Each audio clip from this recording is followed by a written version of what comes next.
The retail apocalypse really started to take hold when demand stopped. It stopped because doors were closed. We started to build in delays that once demand started to come back and there was panic buying for some products, we created a choke on supply and excess demand. That's driven up prices and customers have been willing to pay it. Supply chains that were disrupted during the global health crisis still face huge challenges, including worker shortages, shipping delays, and a lack of key components. Many are struggling to bounce back. The disruptions to the global supply chain has consumers worried about the holiday shopping season. So much so that many consumers started shopping early, amid fears that presents won't reach their final destination in time.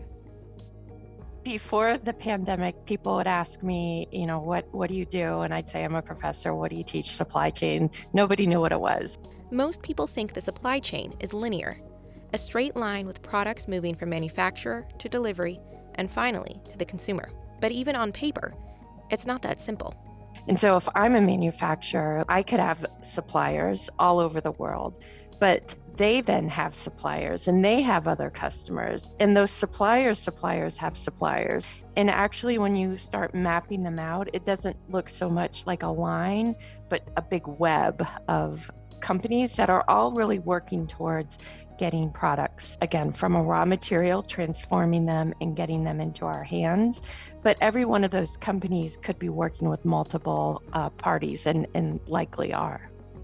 The global supply chain is so intricately woven that a small glitch can quickly amplify and disrupt its flow. This is called the Bullwhip Effect. I think of Indiana Jones, and so if you flip one end where you're holding the whip, it's a very small flick of your wrist, but as it moves through the supply chain, it becomes bigger and bigger and bigger. And so any small change in demand can grow and grow and grow. So a disruption that happens at one spot doesn't end there. It could perhaps get worse as it travels up or down the supply chain. The best example of the bullwhip effect is the chip shortage. Microchips power everything that runs software, including smartphones, home electronics, and even cars. The shortage in chips, triggered by a production lag early in the pandemic, followed by surging demand, means manufacturers are struggling to produce enough computers, phones, and tablets to fulfill orders, which soared during COVID lockdowns. Even seemingly innocent component parts can result in the larger finished product being in limited supply, to storage and just the ability to transport product from one area, distribution center, to the end consumer. But it's not all on retailers and suppliers. Consumers also played a role in disrupting the global supply chain. In the early weeks of the pandemic, panic buying caused shortages. The sharp increase in demand left retailers unable to maintain enough supplies of products like toilet paper and hand sanitizer. Grocery store, particularly in urban areas, there's not a lot of backstock. You rely on a very tight turnaround of delivery times and volume of distribution in order to keep customers happy. And when there was panic buying at the outset of the pandemic, those shelves were empty and they couldn't get the trucks in to replace the product fast enough. One of the biggest concerns consumers have around holiday shopping is shipping delays. In a Parcel Labs survey, 1 in 5 consumers said they started shopping earlier this year, specifically citing concerns over shipping delays, a key variable in the global supply chain, one that's taken a hit over the past 18 months amid the coronavirus pandemic. Here's how global shipping works. Goods from overseas are loaded into shipping containers before being sent abroad. After they reach their intended port, the products are unloaded and sent to warehouses across the country. But that process isn't happening very quickly right now. The shipping slowdown is caused by a variety of factors. First, by a surplus of products moving through the system. Since the start of the pandemic, people are rethinking, they're in their homes, they're buying new things, they're moving into bigger homes, and so they're now buying more stuff to have in their homes and stuff like that. So on the one hand, demand is going up, On the other hand, the cost and hence the supply is going down. And that is causing a pretty big problem and potentially going to be is causing risk to the economy. With so many products arriving at already overcrowded and underlabored ports, logistics companies aren't always able to hire enough truck drivers to deliver the goods and unload the containers at their warehouses around the country. Shipping has also gotten choked up due to COVID-related port shutdowns.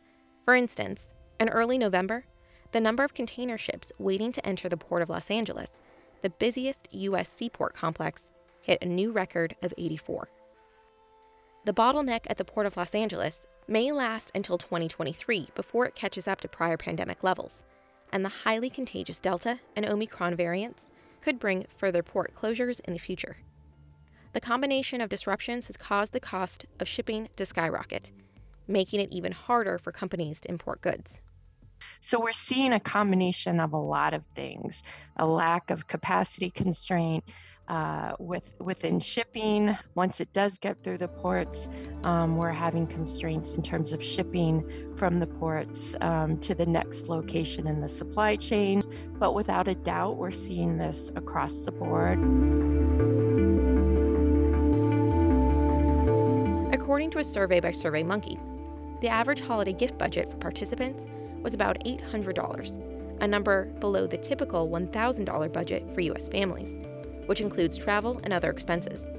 Some experts attribute this pared-down holiday budget to rising inflation. Inflation, in large part, is caused by too little supply and a lot of demand. Now, certainly brands, manufacturers, retailers are absorbing some of the additional costs of distribution and logistics that we've seen through labor shortages that are delaying product getting to stores. But for the most part, that is going to be absorbed by customers. The Biden administration and the Federal Reserve have argued that rising prices are largely a result of the pandemic. And while these rising costs may be temporary, it's certainly hitting consumers going into the holiday season.